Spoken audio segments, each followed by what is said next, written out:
right, everyone. Welcome to another Viking webinar. We're about to launch our 30-second deal. I'm really excited.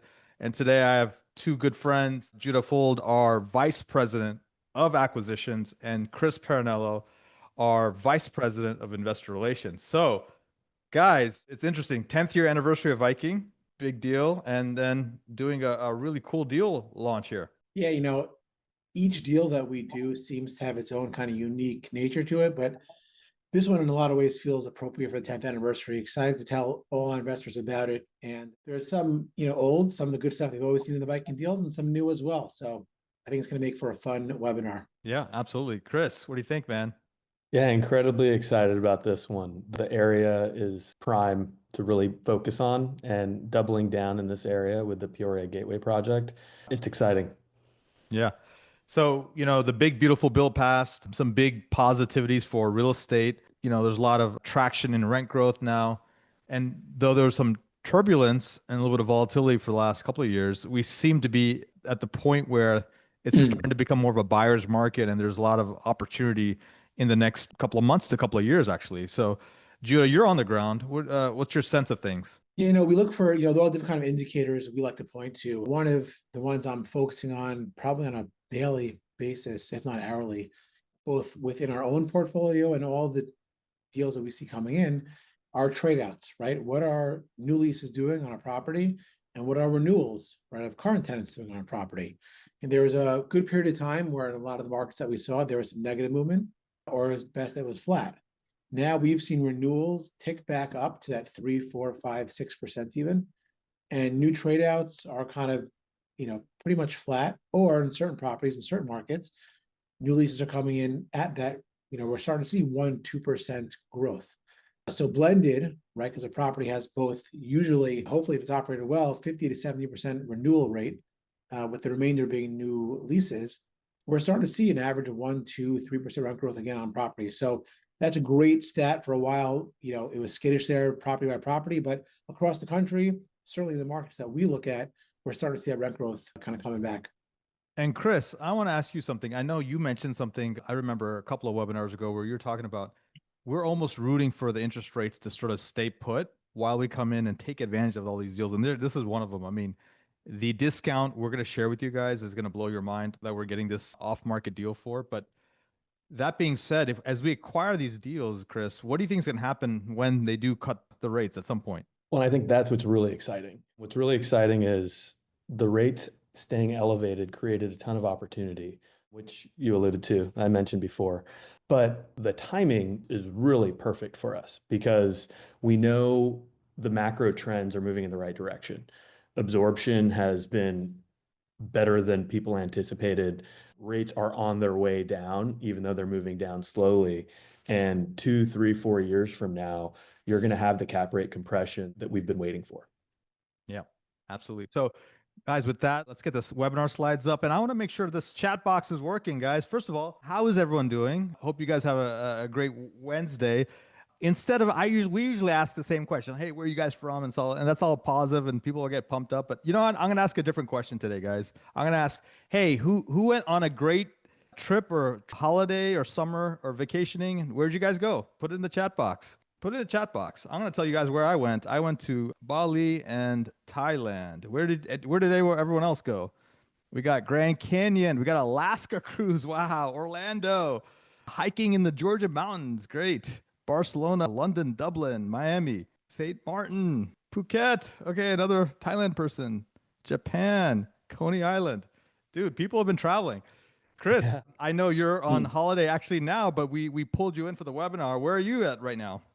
Yeah, I'm in Izmir, Turkey. Oh, wow, fantastic. So guys, good. What we're going to do, guys, is we're going to go through this webinar. It'll be tight. We're going to present you the information. I think you'll be excited. I think you'll understand the multifamily dynamics, and then we'll go through the actual deal. It's unique, right? You're essentially getting a development brand new deal with none of the risk and all the upside. So it's going to be exciting. And at the end, I want to leave enough time where you guys can ask us all the questions. Easy, hard, medium, everything. And we want to just be out there and give that all to you guys. And then at the end, there'll be opportunity, obviously, to book a call with my team. So let's rock and roll. Okay, so a quick little one-liner about me. My name is Vikram Raya, for those of you who don't know me, or this is the first time we're meeting. I'm a cardiologist by training, physician, and I really, enjoyed my field. I started exploring real estate just as a passion, as a hobby, and I really fell in love with it. And this is almost over 14 years ago. And then I slowly started increasing my portfolio and eventually met my partner Ravi Gupta, and we started Viking Capital in 2015. And the whole point was we wanted to give high income professionals really a way to diversify outside Wall Street, as well as, take back control a little bit of how they invest, diversify their portfolio, and become more tax efficient. It's pretty obvious. Obviously, if you invest in stocks, it's there's a tax there, and obviously if you get a W-2, there's some certain amount of tax implications. And so we wanted to figure out other strategies where you can get a strong return without having all the tax consequences. And so that's what really led us to create Viking Capital. And we've been on a journey. We started our humble roots in Atlanta, Georgia. The reason is, even though we live in DC and the company's based out of Northern Virginia, DC, I grew up in Atlanta. I knew Atlanta very well. I knew it was an emerging market, and that's where we got started. And we had, roots down there in terms of professional team and network. And from Atlanta, we just spread and we went to surrounding states. We did Nashville. We've done obviously DC. We went up to Indiana. Started going, they say go west, young man, right? So we went, yeah, west. We started in Texas. We did San Antonio, Austin, Dallas, Houston, right? And then now, this year, we planted our flag in Phoenix. If we entered Phoenix earlier, I think we would have overpaid. And I think we're really entering Phoenix at the right time. This is the time where things have come down, but the growth is tremendous. And really, what's the buzzword every third sentence in most people's vocabulary right now? AI, right? And I think one of the hubs of AI, we would have to agree with me, is really Arizona. And so that's one of the reasons is driving a tremendous amount of growth out there. And we'll talk about that in our slides. But anyway, that's a little bit of our story. Go to the next slide. And then I want to introduce quickly Judah and his background. He can talk about his story, and then Chris will mention his. So my background, some of you may have heard before, but happy to meet the rest of you who may be first-time webinar attendees here at Viking. I started on the legal side of things. Originally on the litigation side, quickly moved over to real estate and transactional law. And once I started chatting with my clients about investment thesis, investment theory, talking investment shop with them, I knew I wanted to be on the buy side. Spent a couple of years in capital markets advisory and investment sales before moving full-time into multifamily and then joining Viking Capital about 5.5 years ago. My job here at Viking is to source the deals, find the financing, run the diligence, and get it to closing. This is one that we really as a team source as a company, and I'm excited to bring it all to you. So my background has been in real estate private equity my entire career, from hotel development to multifamily acquisitions and development. Really, the most rewarding part has been helping build the investor base at Viking and working with all of you. So super excited to meet all of the folks that are new. I want to give a quick shout out to the folks on the IR team. They are in the chat. So Amir, Hayden, Amber, and Cameron are there to answer questions. We're going to be logging all of the questions that you guys ask. So if they don't get answered today, there will be an FAQ with all of those answers. And they'll be dropping a book call link in the chat. So be on the lookout for that so you can book a call and talk with me or someone on my team. Awesome, guys. So we've met some of the key people on my team. Here's the rest of the team. And again, you really do need a team if you want to play at this level that we're trying to play at, which is the institutional level, right? And we're playing at this level. This is the kind of deal we're presenting to you today would be a deal that Blackstone, KKR, Greystars, this is the kind of deals that they would take to their institutional investors or family office and stuff. But we're taking this deal and bringing it to our investors and people we care about, because we want you to have the same opportunities that these guys, the big cats, do. And so that's why we created a team like this. And each of us has our own expertise. But the cool thing is when we work together, there's a beautiful synergy. So next slide. And, as we're talking about, it is beautiful to see this, 10th year anniversary. Our first deal in Atlanta, we didn't imagine that all of this could happen, but it's exciting to see how everything has unfolded. And part of celebrating a 10-year thing is to understand we've gone through economic cycles and everything hasn't been rosy. There's been bumps in the road, there's been volatility, but we've been able to sustain it, handle it, and succeed in it despite that. So I want to say kudos to the team for being resilient like that. That being said, this is our track record, about 6,500 units across multiple portfolios, multiple metropolitan areas, as I was mentioning. 31 properties acquired. This is our 32nd. $1 billion of assets. and 10 years of operations, 24% return to our investors on our exits so far. When we started, there's only like one state that was active, or maybe two states. And then now over the years, we've been able to get a ton of other states involved. And so pretty much now we're proud to say all 50 states in the United States have Viking investors located within them. And so we're appreciative of you guys. We're so glad of the support. It was fun watching that map fill up, Vic. I'm glad we got there. Yeah. We're going to have to start adding all the countries of different. Next international, right? Why multifamily, right? I've been doing a lot of research the last couple of weeks just to get prepared for this and other things. I was saying, like, where do the wealthy people invest? Family offices, institutions, what they call the smart money, right? And I would say probably 25% of most people's portfolio is in real estate of some sort. And then I'm like, okay, then I got curious. I'm like, what type of real estate? And then probably prior to COVID, maybe 2018, pre-2018, it was all, I would say office was a darling, and then maybe multifamily was number two. The tables have turned. There's a huge major restructuring in office, as you guys know. And it may come back, but it's going to take, years, maybe even decades, right? So at this point, multifamily is the highest allocation for most what we call smart money, intelligent money, large institutions. That's where they're placing their money. So I'm like, wow, that's interesting. Why do they do that, right? And here are some of the reasons. There's cash flow, stability, rent growth, hedge against inflation, appreciation, given enough time period. And this is not a luxury, commodity. This is a necessity commodity. Everyone needs a place to live.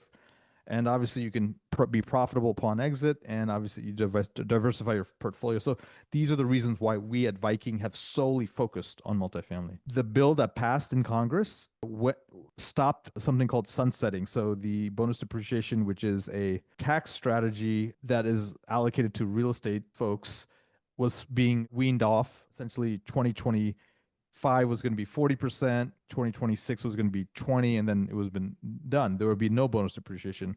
With the bill passing, they've unlocked full 100% bonus depreciation. So whatever the normal bonus depreciation you were normally going to get, now you get the fullest amount of that, which is great. So for those of you who end up investing in this project, we're going to give you an estimate of what you can expect. But overall, this increases your tax efficiency on the deal. Over the last couple of years, there's been some dips in rent and then some flat rent growth. And now we're starting to see upward rent growth. That's what the orange line is starting to show uptick.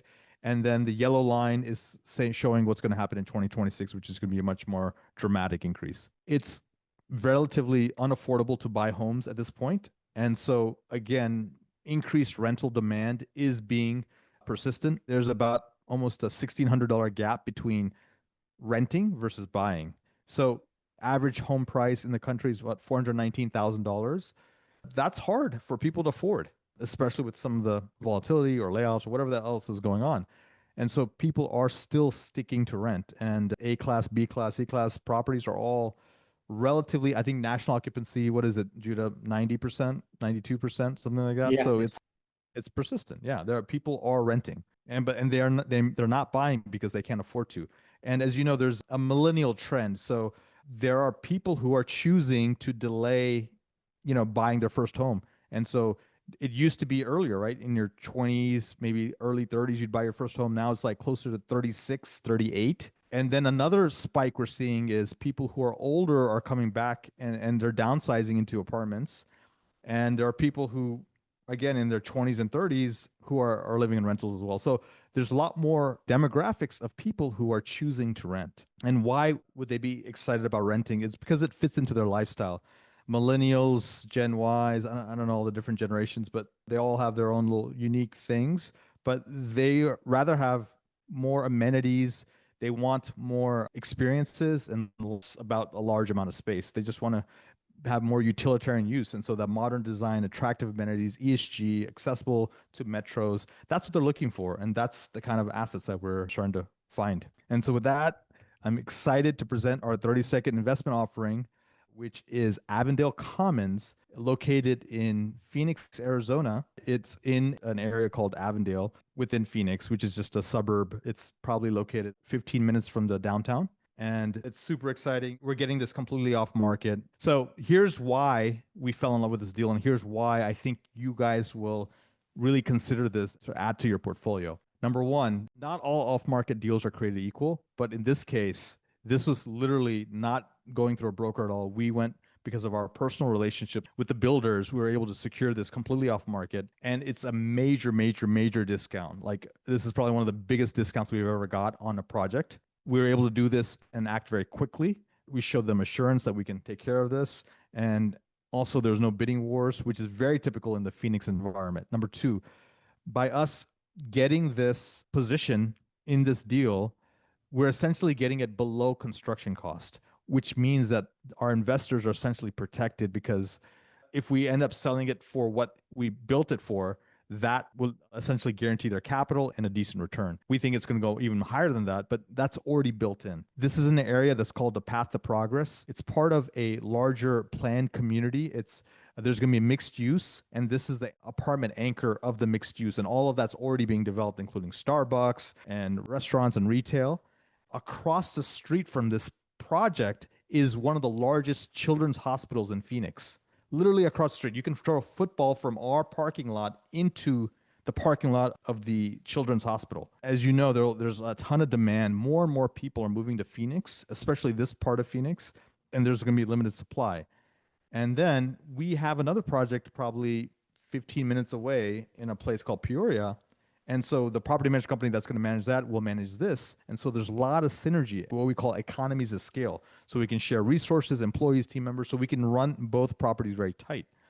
As the economy is unfolding and we're trying to figure out, where things are going, people are moving to safety, right? Banks want to loan to safer projects. Investors want to invest in safer projects. We want to buy safer projects. Well, guess what? This is a safer project. So that's the flight to quality we're talking about.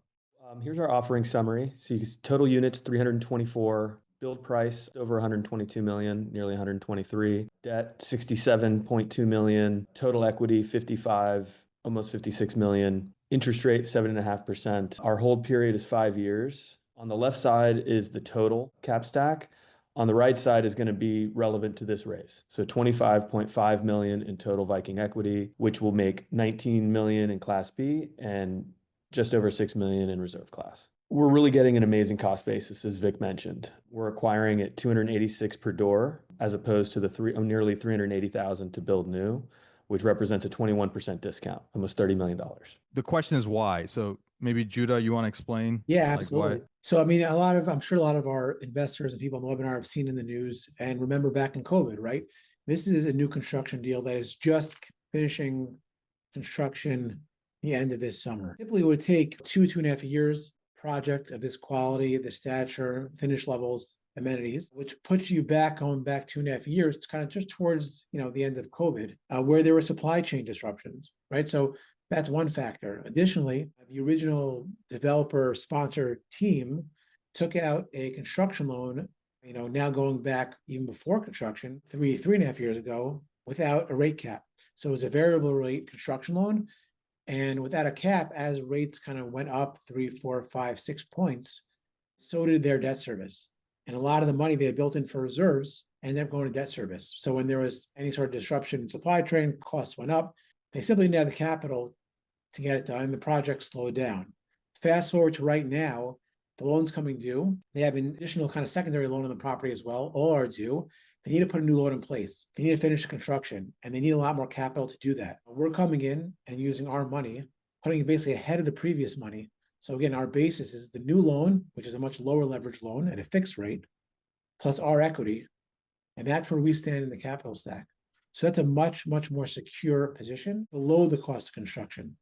So just because we're kind of taking the white knight position and helping this deal to fruition and then running the lease up and then managing it for a period of probably 3 years after lease up, we have a fantastic opportunity to buy a below cost property, manage it, lease it up, create an additional value beyond construction, but get a basis below construction. This may sound complicated to some of you. It may sound obvious to some of you. Our team's here for that. Chris' team's here for that, to explain it to anybody who needs to explain it. This is a little atypical from our typical deals, only because it's really that much more advantageous. So basically, Judah, we're taking this deal over a steep discount because of just the capital dislocations in the market. And we're taking advantage of that and helping, but also having the opportunity to get this at the right basis, which is the key. So that's awesome. So And you're really getting a hybrid. So typically to get a property this new in this area, you're getting a construction deal with zero cash flow over the hold period. Here, you still have a lease-up period, so cash flow is not going to start immediately, but there will be cash flow over the deal, and lease-up is going to be underway in the next couple months. Yeah, put another way, in order to get a brand new building, typically you have to build a brand new building, right? You have to start with the dirt and end up with a new product. Now we do that, we do it on other deals. There's a lot of value to create, but obviously there's a lot of work and risk that gets involved that has to be priced in. Here, we have the opportunity to walk in to a nearly completed, brand new top of the line construction, benefit from all the value and lease up, and go ahead of people who were in before us. So it really offers the best of both worlds. So here, going over the business plan, as we mentioned, we're going to start lease up in the next month or so. Operations is really going to take over. Our property management company is going to be working with the developer during lease up, finalize staffing, vendors, and management systems, put in the rent strategy, and really focus over the first couple of years of retaining renters, increasing occupancy. yeah, there's gonna be 4 phases, guys. Phase 1 is really finish up, like I think it's 98% completed. After that, as the lease up happens, it's really getting renters in. Once they come in, then it's really then optimizing rents, which is gonna be phase 3. And then at that point, we run it, manage it very well, and we look at exit and refinance at that point. And this is the timeline that Chris will or Judah will talk about. Yeah, exactly. As Vic mentioned, the groundbreaking happened December of 2022. You can see where the first equity raise was, where the delivery of units closer to where we are today.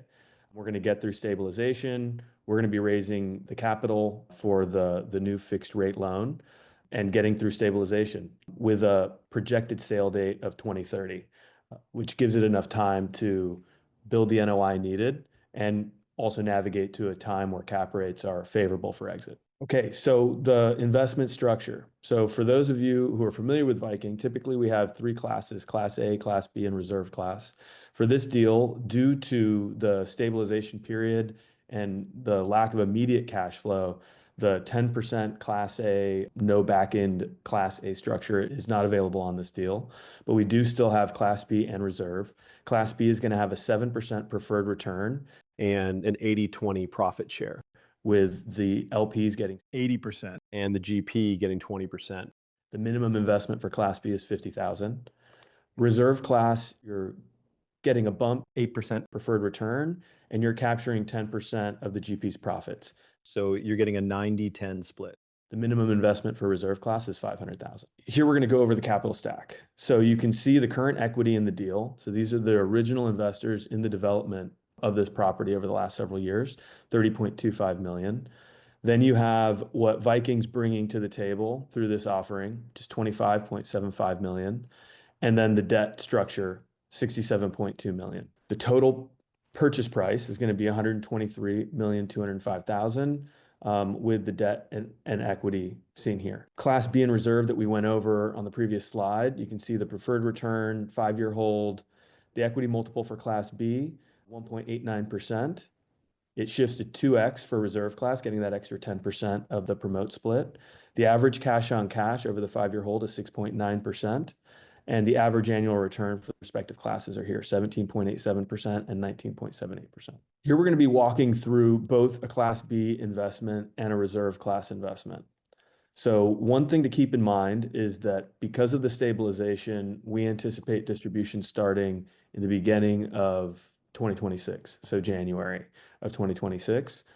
When that begins, you're going to start out with a 3% cash flow and trail up to 7% over year 5. Here you can see what the annual distribution would look like on a $100,000 investment. And then at disposition, we expect the 80-20 split to yield $54,850 on that same $100,000 investment, getting you your 1.89% exit or $189,359. For Reserve Class, you're getting the same cash flow, but with a $500,000 investment, you're getting an increased amount. And the equity split is a little bit more significant, $321,944, which is closer to your 2x return. It's important to note on this slide that if you just jump back for one quick minute, the last 2 years, we are projecting to make 7% returns. Our projections right now actually include a higher cash on cash returning on those years. It's 4 or 5 years out in the future. We anticipate kind of building a cash reserve for those last 2 years and releasing it probably in the form of bonus distributions. So we're trying to be a little conservative here. Now, we are actually in our own internal projections, projecting higher, but I mean, this is a really good return structure. And for those of you following other deals, the last few years here are definitely kind of higher than you'll see elsewhere in some of our other offerings. So here we have the sensitivity analysis. Really, this is showing the target exit cap rate. And as you go expand and compress that cap rate, what it does to your IRR, equity multiple, and average annual return. This is specifically for Class B. And the next slide will be for reserve class. Quickly, before I hand this back over to Judah, I do want to mention, we do share the model. And I usually do a performer review where I go through and walk an investor through the entire model. So you are going to have in-depth analysis on how we arrived at this IRR, equity multiple, average annual return. Please book a call with my team or shoot us an email and we'll get those things over to you in the next few days. What Chris is really alluding to is essentially, I know a lot of you guys have, some people are more big picture oriented, some people are more like location oriented, some people are more number oriented. So those of you who really want to understand the numbers and where all this came from, we've been doing this for almost a year and a half now. We literally take every deal and we break it down in detail, and then we release that as information for you guys. And so we're one of the companies that are probably the most transparent out there. So we want to share that information, so it will help you in your decision making. And so Chris does that really powerfully with usually another investor that we take it from. So I think it's going to be very unique and very helpful for those of you guys who want to really dig in. So this is the pro forma you've seen on a lot of our webinars. The big difference here is I don't think you've ever seen a big of a jump between year 1 to year 5 NOI. And that's because we're walking into a building that is already built, but not leased up yet. So what we will be doing in the forced appreciation, which we will be working through on this property, is lease up, right? And that's really a multi-year process. There's the initial lease up, where you might be offering some sort of concessions to those moving in. And then there's, as you'll see on the top lines, that goes down as you optimize for top of the market rents, stabilize with efficient operations, and prepare for exit. So here, we've never created this much value on an as-built product before, and it really is a great opportunity for Viking. And again, a lot of numbers here. Happy to walk through any of our investors who want to better understand them. Okay, the loan here at $67.2 million is actually less than the loan in place now, because what we're doing is we're bringing a lot of our money to help what's called right size the loan. In other words, reduce leverage. This is the initial financing. That's a construction loan, fixed rate. That's why it's 7.5%. That's going to get us through lease up, after which we're going to put agency financing on it. In order to make sure that we are not risking a cash in refi of any degree, significant degree, we are reducing the loan that's in place now to minimize the risk, reduce the risk, take out a lot of the uncertainty, so we can execute our plan of not only leasing it up, but stabilizing it as well. So we're walking into a fixed rate loan, 30-year amortization, only interest for the first 3 years, and after which will be in an agency loan once stabilized, take us through that optimization until exit. Here's a great property description. To those of you who are the construction junkies out there, this is a very well-built asset. As Vic mentioned, the pool is not in. The pool's actually in. I saw it there. It's not filled with water yet, but we're very close to completion. Really top-of-the-line construction, a developer that we've worked with before ourselves, a developer that is already built in Phoenix and has long-lasting properties to prove that. And feel free to revisit this slide for any details on kind of the construction quality. The amenities here are phenomenal, right? Not only do we have the typical gym, the pickleball courts, the pool, kind of the common area, hangout rooms in the clubhouse, but we're talking about state of the art, right? There are EV charging stations, and there are also more EV charging ports that can be built in the future. This property is really expecting, especially given the tech hub surrounding this property, to be on the forefront. So we are prepared for, if we had 75% electronic vehicles on this property can handle it already. So it is here and ready for the growth. Billiards room, theater room, controlled access. We buy a lot of properties. There are some properties where I say, I could live here tomorrow, and this is one of them. I was joking with the team, Judah. I was like, hey, maybe we should have like a couple of units, like Airbnbs or something, or like just like open units for like investors and for our Viking team, whoever want to visit Phoenix. It's like a luxury condo, basically. It is. It absolutely, it's going to attract that kind of tenant, which is what we're interested in. The units themselves, hard top, really modern aesthetics. nice cabinetry, plank flooring. There are different floor plans, there are apartments, there are townhomes. There are really a lot of options for tenants. And again, the idea is to not just, we know they're going to be good tenants in this market, it's how we get them in our property. Top of line amenities, really top of line finishes is how we'll get them there. Again, a good rent profile, tenant profile, floor plans. We're about half 2s and 3s and the other half 1-bedrooms. We expect there to be a large concentration of kind of young professionals, kind of just past that phase where they're sick of having roommates and they want a 1-bedroom, and we'll have plenty to provide them. But additionally, just given kind of the good nature of the area, and there are some growing families as well, we expect the 2s and 3s to be equally as competitive. Again, you have apartments, and then you have these triple decker floor plans in the townhomes with garages, 1-car garages, 2-car garages, really, really nice units, competitive in the market as well. We keep going. This is a great map right here. The left side is our property. The right side, the developer already owns the land. They're already under construction. You have retail in the forefront, already a Starbucks lease in place, going to be a Starbucks drive-through. There's a Wing Snob as well, and they have other leases out in negotiation now for really high quality retail. Walking distance to our property, continue to just drive more attention development to this area. And then you'll have mixed use on top. Right now, hospitality and perhaps a small office property as well. It really all this lends to a really nice master plan, mini master plan, I call it, area, giving our tenants the ability to basically have some of these retail spots at their disposal while we won't have to maintain it. And again, we're coming in at about closer to $280 a door on an hour basis. Again, this thing gets sold for just the price construction. We're going to see a good return on our investment just at that number. This is expected to sell well beyond the cost of construction, which is why the discount we're getting is a phenomenally reduced risk position. There's really no better way to come into a construction project after it's built and below the cost of construction. And the way to think about this is, many of you guys live in nice parts of the country. A luxury condo in your area, what would it cost? Probably, 300, 400, 500 million, maybe. Again, we're getting this for $286,000 for 2025 construction. So just some in Phoenix, so you got to that's sort of how you reference, hey, is there value here? I think there is. Yeah, and just looking at the rent comps here, we sit in a very nice position. We are probably one of the nicest properties in the area, if the nicest and newest. Yet there's still upside to be gained through good management. There's no really way to make our units nicer. We don't need that much cushion like we would have in a typical value add project where we want to see hundreds of dollars room above us, because here these are already finished products. So the fact that we are sitting here competing with those 3 properties to the left, I think we're nice in those properties, yet they're charging more rent, meaning we have some cushion here and some safety. And as I spoke about, some good leases already in tow with the retail and the hotel. There's medical office nearby that'll pair well with the Children's Hospital across the street. So this is really becoming, the development you want to see around you is already in action, already being leased, and we're just happy to be a part of it. The type of people we expect to inhabit this property are going to be families, tech, workers, semiconductor, manufacturing workers. It'll be nurses, doctors, techs kind of thing. And then probably people in education, right? Ed and med, as we like to call it. So that's probably the compilation of the tenant group. Yeah, and this is a really good description of the path of progress. Like in some of the other projects where we bought, we've been really squarely in that path of progress. You go out of the property, you turn one direction, and you see a ton of recent development.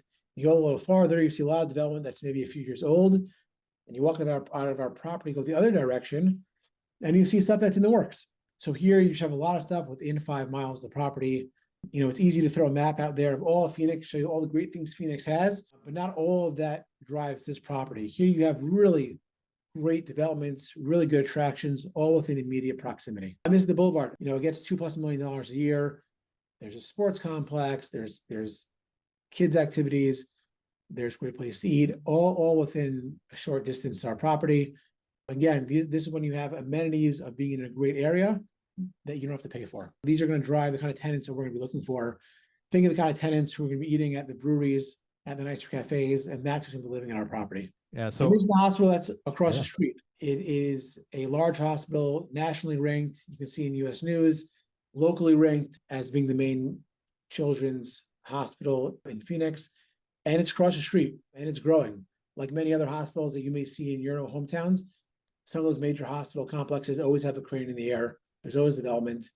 we expect to be able to provide apartments to many of the residents, perhaps some of the doctors, certainly a lot of the other staff coming down the line. Hospitals, as Vic can tell you, are mini cities, right? There's a whole economy within a hospital and they need housing. So we've found success previously in providing some of that housing in the immediate vicinity, and we expect to be able to replicate that here as well. And that may sound familiar because I said that approximately 4 years ago when we were under contract to buy what was then called Main Street Village, as we've rebranded to Elevate on Main in South Bend, Indiana. Again, this was a property across the street. I think Vic said that time that you can throw a football to that hospital, and it's no different here. So we found success there. We've seen doctors, we've seen residents, we've seen nurses, we've seen tech living in our property because we're very close to the hospital they work in. And not just anybody captures those tenants, but by providing the kind of apartment life and high quality home that we provide, we've been able to attract the top tenants in the market. And when we're near a hospital, that's what we do. And these are things that we've typically looked for in a property and that we see here as well. We see the rent growth, we see the good paying jobs, we see the job growth. We see a market that despite having high incomes, you still have a high percentage of renters. And all that carries through to Avondale as well. These are kind of some of the ingredients that go into the special sauce when we are looking for our acquisitions. And demographics, again, we have average household income of over $100,000. We have extremely high traffic counts going by this property. What that means, it reduces our leasing costs. You don't need to blast online locators and online ads when you have almost 250,000 people driving by your complex every day. I'm sure all of you in your neighborhoods know all the apartment complexes on the main roads. You don't need to look them up online, whereas the ones in the back roads, a little harder to find.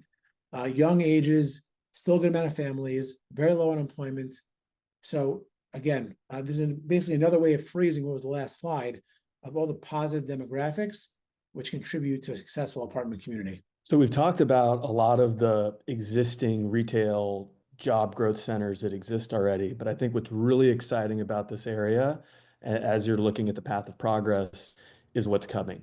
The amount of investment dollars that outside companies, big multinational companies, and the city is really developing this area and supporting it. So the next 8-9 slides are really going to go in and show some of the things that are coming to the area that are really going to create jobs, especially the high income jobs. So you have the Avondale Tech Hub in the vicinity, $1.5 billion of investment. This is going to create 150 new jobs and a $5 million in annual tax revenue. This is a huge one. The Taiwan Semiconductor company is deploying $100 billion in the area.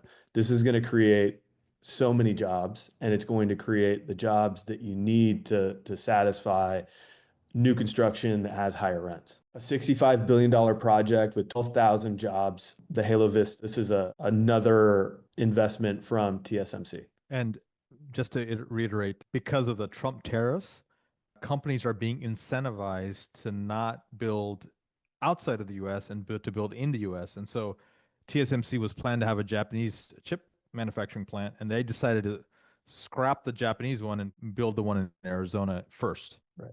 Prioritize it and build it quicker because they want to get it in there. You have a huge adventure park coming just 4 minutes away. You can see like the roller coasters, I mean, like in the distance from the apartment complex. So that Mattel park is like sort of a mini Universal Studios kind of thing. Yeah. And then you have a lot of growth that's being incentivized by the city. So the city itself is investing $15.8 million and a $9.5 million expansion for the police department. Big grocers, Sprouts, creating a new headquarters, more than 180,000 square feet, which is a $4.4 million project coming to the area. And this is coming in 2026. This isn't coming several years down the road. And Avondale's, it's really becoming a medical quarter.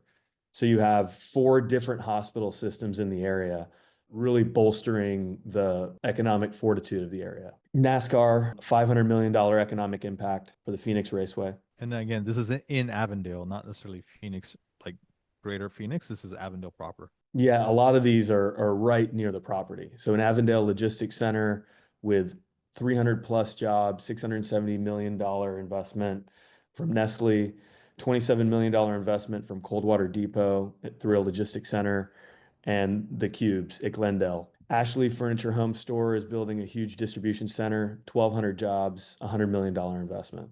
This is just $11 million from the apartment. Some of you guys were worried about absorption and oversupply in Phoenix. Well, again, the most recent Phoenix is one of the #1 net absorption of multifamily units. That is because what creates absorption, what creates people wanting more demand of apartments? It's jobs, it's people moving in. So positive net migration, #1. And #2 is a lot of jobs. There's an insane number of jobs now happening in Phoenix, probably anchored by like the tech sector, right? The semiconductor manufacturing, the logistics components, obviously tourism, the medical sector, education. I mean, all of it gets stacked. I was surprised to find this statistic. Supposedly, Phoenix is the 5th largest city in the United States, #1 city in multiple sectors. Next. So the population of Phoenix has grown, 4 times the national average. 2040, they think it's going to hit closer to 9 million. So it's really starting to really take off. Next. And the interesting thing is you've heard all this job growth, job demand, and companies moving, people moving in here.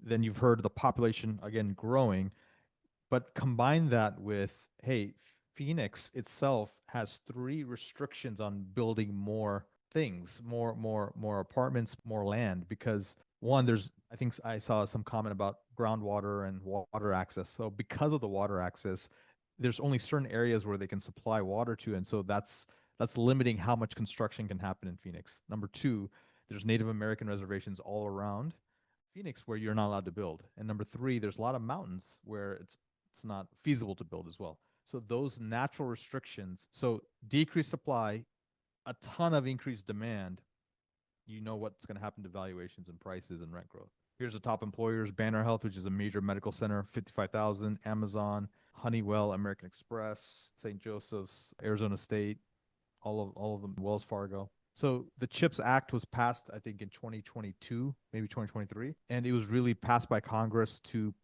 essentially protect us from the technology race we're in with China, where we need to start creating our own chip capabilities. And so there was, I think, a $50 billion allocation for manufacturing facilities all around the United States. Probably up to 50% of that allocation is probably in Phoenix now. And so Intel, Taiwanese Semiconductor are really spearheading all the growth of that. With my physician background, everyone knows the Mayo Clinic. It's one of the top clinics in the world. And obviously outside of their Mayo Clinic in their headquarters in Rochester, Minnesota, this is the second major facility for them, which is in Arizona. $4.7 billion impact, this specific clinic. Tons of higher education, University of Arizona, ASU, and all down the road. Amcor is a chip manufacturing, $2 billion multi-phase investment. So this is interesting. This company, SoftBank, is a technology company, and they put together a proposal, and they're in early stages of trying to build a $1 trillion AI and robotics complex. Essentially, it's going to be the top robotics AI complex probably in the world, and they're projecting it to happen in Phoenix, and so they're in early stages of discussions of that right now. Amazon expanding its footprint. Phoenix Sky Harbor is becoming a busier and busier airport. 130,000 passengers a day, 1,200 flights, $44 billion impact. State Farm Stadium hosted Super Bowl, 24 billion in economic impact per year. The Cactus League is interesting. This is where essentially the summer leagues? Yeah, these are the West Coast teams play their spring training. Yeah, so all the spring training happens in Phoenix. So it's like a thing where people who love baseball all come and they rent, or they get houses or Airbnbs or whatever, and they hang out here, and it really drives a ton of economic movement. You essentially have half of Major League Baseball living in Phoenix for 3 months. Yeah. Lucid Motors, and electric vehicle manufacturer, $100 million impact. They're also manufacturing their newest vehicle. I think it's called the Gravity. That's their SUV that they started manufacturing here again in Phoenix. Again, Phoenix is also trying to take on Las Vegas as a resort destination, so they're building some resorts. And this is very close to our property as well. The tourism that's already there in Arizona overall. That's the case. And, before I talk about how you can invest, It's really about what is this deal about and what does it entail and why is it interesting, I think, for you guys as investors. It's essentially you're buying something new for a used price.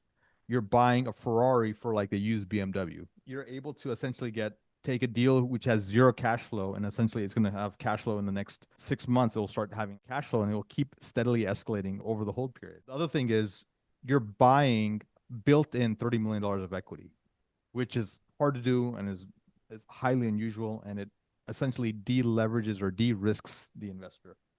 And then really no construction or entitlement risk, but you're getting all the benefits of a new development. And finally, you're capitalizing on these dislocations in the market, right? These are the deals where you just wait and wait and wait, and when you finally find that really good deal, you know how they say you make money when you buy, not when you sell? This is that. This is when you made your money when you're buying it right like this. And so that's my interpretation of why, I really like this deal. I think my team would agree with me on that. And if you wanted to join us, which we think this is going to fill up, and I think a lot of people are already showing interest in it, but there are multiple ways to get involved. Self-directed IRA, you can invest yourself, or you can combine with other folks and get better economics and create a fund. You can invest cash or savings, self-directed IRA or 401ks. If you're part of a trust or you have a trust, you can use that to invest. And if you have a sale of a deal, 1031, for example, you can bring the 1031 and exchange it into this, potentially either this deal or some of the other deals we have. So great. In summary, 324 units. Avondale is a submarket within Phoenix, which is a affluent suburb, 2025 built, 17% IRR, 21% average annual return, up to a 2.2 equity multiple. It's open to accredited investors. We're excited to talk about it. I think we have time for some Q&A. Let's roll. Let's start with some Q&As, Chris and Judah. Yeah, absolutely. We can kind of go through the list. I want to remind everybody that we are capturing all of these questions. We're going to answer them. We're going to send out a Q&A with the answers to all these questions. So we might not get to every single one tonight because there's quite a few, but we're going to answer a lot of them live, and then we'll give you your time back and get the rest to you in a report. So the first one from Wendell Scott, Judah, this one's for you. Why is Avondale Commons being sold so soon after construction? Yeah, so it's not technically being sold. We're acquiring the majority interest, which means as Vic paraphrased, we're taking over the deal. There's a group in the deal now that, as I mentioned before, has come into a bit of a predicament, given where they've spent their cash, given how the debt service increased when rates increased. So it's not for sale, but essentially they're at risk of losing all their capital if someone doesn't come in to bring it to completion in terms of construction and lease it up to stabilize operations as a multifamily property. So we are acquiring a majority interest. This property was not on the market. It was not for sale, but we were able to acquire the majority interest to kind of make it into a Viking deal. Judah, the way I think about it is it's like it's a beautiful deal, but a distressed seller. We're essentially buying the deal from the seller. They're staying in the deal, if you will. It's sort of like a seller financing, but they're not getting anything in terms of profit or upside. We are taking pretty much all of that.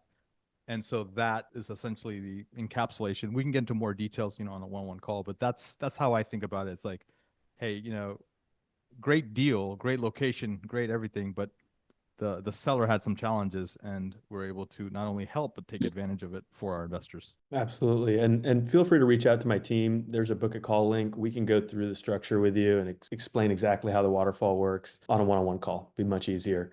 Piggybacking on the way Judah broke down that last question, Anita Gupta, is this a ground up build project? Yes, it's recently constructed. We're coming into it in lease up. So wrapping up construction, going in through lease up. So you're really getting the benefits of a construction project, but you're getting cash flow over the whole period, and you're not taking on the majority of that construction risk and entitlement risk that comes with a new development deal. Talk about economies of scale. What does that mean for this project, and how does it pair with the Peoria Gateway project that's our deal? Yeah, great question. So when I hear the word economies of scale, what I mean is like, hey, how can I use all my resources in the location to make everything, all the properties in that location, like sing better or thrive?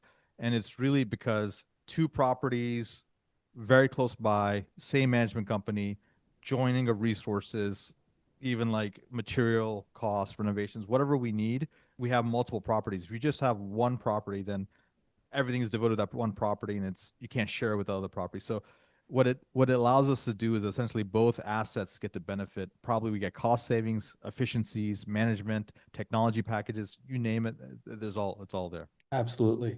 I'll take this one from Marcos Headley. Will the investment be an individual unit or a percentage of the complex? And the way that I think is best to think about this is you're buying shares in the operating company that is going to own this property. So every dollar that you invest is going to equal a certain amount of shares. And then there's an equity waterfall that determines what your return is. And that's what we build our model off of. So for more detailed information on how it's structured, reach out to my team. I'd be happy to go through this with you one-on-one. In addition to what Chris is saying, I would say you are owning the asset. Definitely you're owning the asset because you're getting bonus depreciation and you are owning an asset in the deal. But the way we constructed this through shares. Okay, that's a perfect segue into this question. On the bonus depreciation, when and what years will it be expected on this project? Also, can this depreciation be used to offset IRA distribution withdrawal taxes? Can it be used to carry back on taxes to 2024? Is there a limit on how much depreciation a passive investor can take, i.e. taxable income, for example? So I'll try to answer these in order. This project will be going into service this year, so it will qualify for the 100% bonus depreciation. Because it didn't go into service last year, if you had a tax filing that you hadn't filed yet for 2024, you wouldn't be able to use the losses on a previous tax return. Whereas, like, if we would have put this property into service in December of 2024, you would be able to do something like that. So this one's not going to qualify for 2024 taxes. Using depreciation to offset IRA distribution withdrawal taxes. I mean, always consult your CPA on how this could be paired with IRA withdrawal taxes. But my understanding is yes, there is a use for depreciation to pair with your IRA. And is there a limit on how much depreciation a passive investor can take, i.e. taxable income, for example? And no, there isn't a limit. And you are able to accrue this depreciation and bank it and use it when you need to in the future. It doesn't just expire. So for more detailed information about depreciation, and you'll be getting an email from us when we finish our preliminary cost seg on this, reach out to my team. Happy to go through this one-on-one as well. What is the occupancy rate now? Right now, the property is being completed and we're about to start lease up. So the occupancy rate is 0, but we'll be giving detailed updates on how lease up's going, and reach out to the team to chat about how the lease up process works and what the timeline looks like. So let me just stack on that. So yeah, this is essentially they're putting the finishing touches on this beautiful property. Lease up is going to start in the next couple of weeks. Really, it's going to go full force to where we're going to make that's why we're asking for a little bit of grace period on the distributions. So then by January time, we should have a strong lease up where cash flow will start happening. And then what happens is that's first round of lease up. Second round of lease up is second round of leasing is really lease optimization, right? We got people in. Now we have to take the rents from that level to we're the most competitive in the market. This next question, and I know, Judy, I think you've answered this several different ways already. Curious why they are selling below construction cost. Okay. They're selling, obviously their preference is not to sell and not to unload the property. They wanted to hold on to it due to a combination of delays, debt, volatility, and timing. They're in some sort of distress, and sometimes it's just what it is. And so we have relationships with the builder, and he came to us and saying, hey, there's this opportunity here if you guys want it, where we will essentially give you guys this deal at a steep discount, and you guys will take essentially ownership of the deal, and obviously we'll stay in. And their hope is just to get their capital out. Our goal is to 2x to potentially 2.5x your money. That's essentially it. And this is not just this deal. We're seeing this across the country. We find these unique dislocations in terms of price, supply, demand, seller challenges, and we come in and take advantage of this. And so probably prior to 2023, Viking didn't do that many off-market deals. Since 2023, I think we've done a lot of off-market deals. And I'll let Judah, who's our acquisitions vice president, really comment on that more. Yeah, just kind of to summarize, the goal that we always look for in every deal is some sort of asymmetric risk reward. And that's really what this comes down to. By working with a group who finds themselves in some kind of financial distress with a property that looks near done with construction, ready for lease up, What it needs is a capital infusion to finish the construction, pay for the refinancing of a new loan, and then get the property through lease up, because obviously before you have tenants paying, you have to pay for the operational expenses.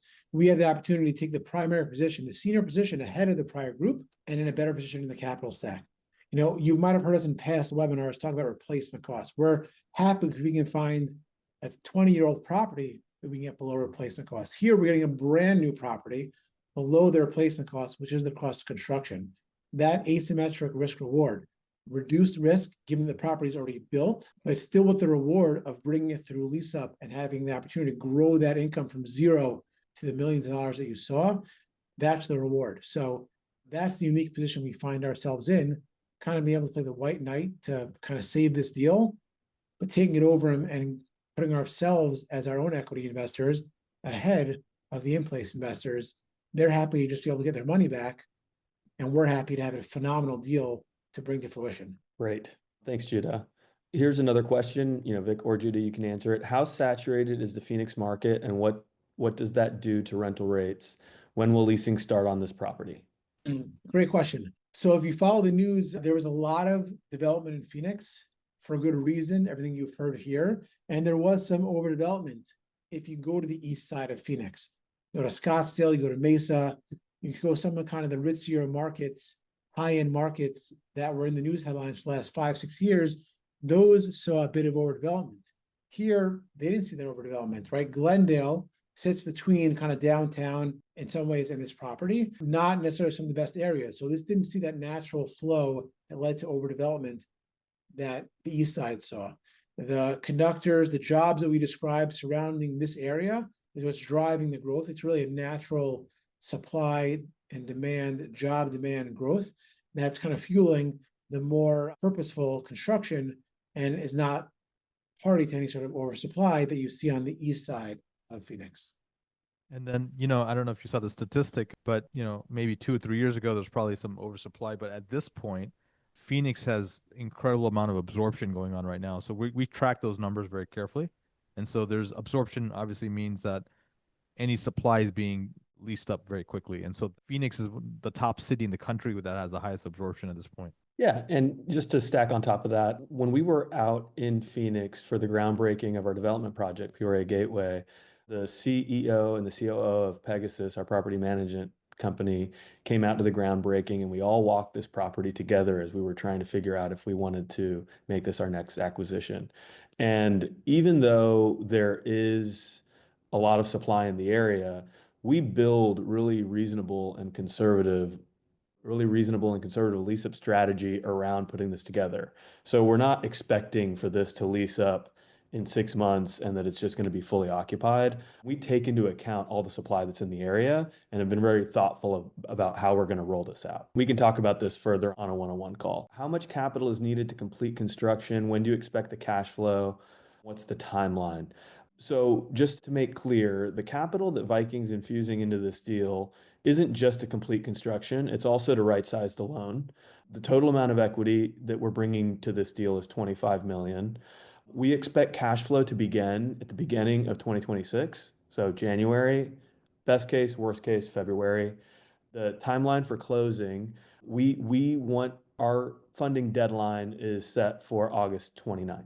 Okay, how long will it take to get reasonable occupancy to break even in the first year? So I guess, Judah, maybe if you want to touch on what the lease up strategy is, or where we expect to be within a year of the lease up strategy. Yeah, we have an 18-month lease up game plan ready to execute on once the loan gets refinanced. And that's to get it to about stabilized occupancy of a little north of 90%, call low 90s. That's not break even. So break even, we should hit probably about 12 months in. Again, Chris mentioned cash flowing to investors come January. So that means we're north in excess of debt service around then. So probably somewhere within that first 6 to 12 months, we should be that break-even point.